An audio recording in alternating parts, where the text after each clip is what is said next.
All right, Nashlets, so we are coming in hot today with a leftover soup using ingredients from that Thanksgiving meal that I did, the budget-friendly Thanksgiving meal. So we're going to use everything up and make a turkey meatball dumpling soup.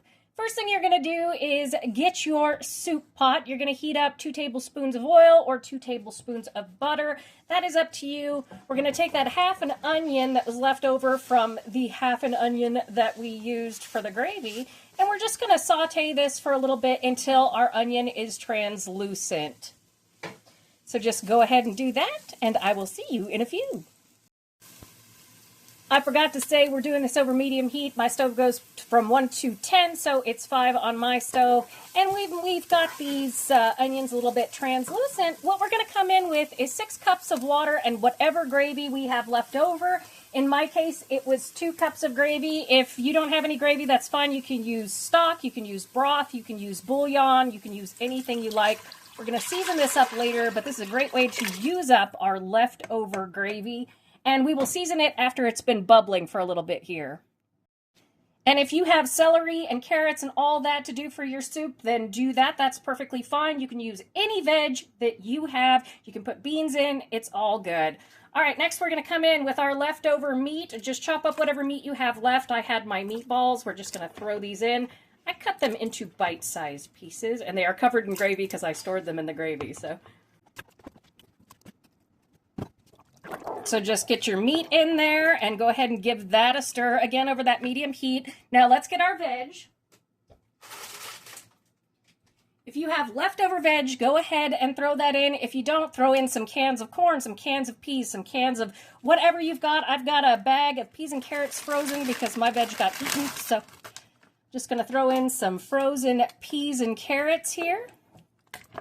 And we are just going to let this come up to a bubble uncovered, and then we're going to taste it and see what seasonings it needs. In the meantime, let's head over and use our leftover mashed potatoes and make some dumplings for this soup. All right, Nashlets, here in my bowl I have about 2 cups of those mashed potatoes from my video leftover. We're going to come in with 1 egg, and we're just going to kind of whip this together. And the amount of flour that we're going to need is just going to kind of depend. You can use more or less. It's about 1/4 cup, but if you feel like your dumplings are still too wet, you can add a little more. And mashed potato flakes or instant potato flakes are great to have around for a lot of recipes. They thicken soups really well and things. All right, we're going to come in and put our flour in. I'm going to mix everybody together. You can make potato pancakes. Canoodle.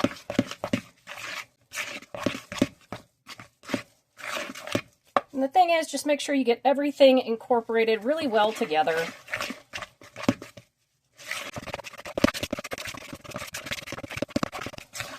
And you do want to work this a little bit because you do want to activate that gluten since these are going to be dumplings.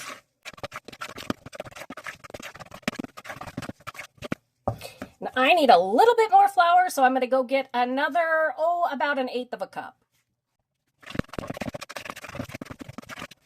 All right, that looks good. So let's go ahead and go check on our soup and see what seasonings it needs. All right, Nashlets, my soup has come up to a bubble, and I wanted to show you, see, here's my test dumpling. Once I come up to a bubble, I take a little piece of my mashed potato kind of dumpling mix there, put it in to see if it's going to hold together. If it does, then we are good to go. We're not going to put those in yet, though. We're going to come in because I tasted it. We need a little salt. We need a little seasoning. So what I have here is about 1½ teaspoons of Vegeta. That's basically like a bouillon or a better than bouillon, a stock, something like that. You can use just salt, that's fine. About 2 tablespoons of parsley, about 1 teaspoon of pepper, and about 1 teaspoon of garlic powder. We're just going to throw that in. And we're just going to give it a little stir. And naturally, after you do that, you can put in, like I say, bay leaves, anything that you want, anything that you have. But once we're at this bubble, we're just going to come in and we are going to go ahead and drop in by the teaspoonful our dumplings. And then we are going to cover it and simmer it on about, medium low. So like 3 or 4. You want it bubbling but not boiling. Covered for about 20 minutes.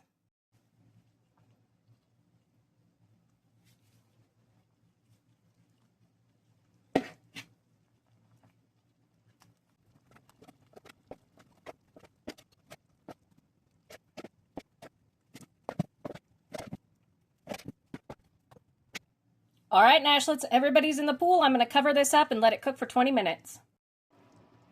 All right, Nashlets, 20 minutes have gone by, and look at how beautifully our dumplings cooked up and came together. I gave it one gentle stir during that 20 minutes, but you really don't want to disturb your dumplings so they don't come apart. And you can see how it thickens up our soup quite a bit. It's really lovely.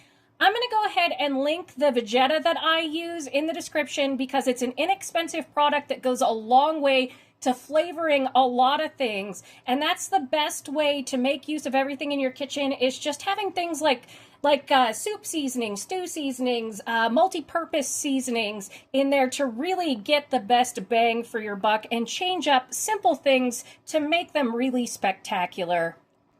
And don't forget, gravy in soup works out really well. Thank you so much for joining me for this quick edition of Noshing with Nashies. And remember, if you come to a fork in the road, pick it up and have a nosh with Nashies. Please like, comment, share, and subscribe. Consider becoming a member. And check out that recipe video on your screen. That'll be my Thanksgiving recipe that we use the leftovers for. I'll see you in the next one. Bye!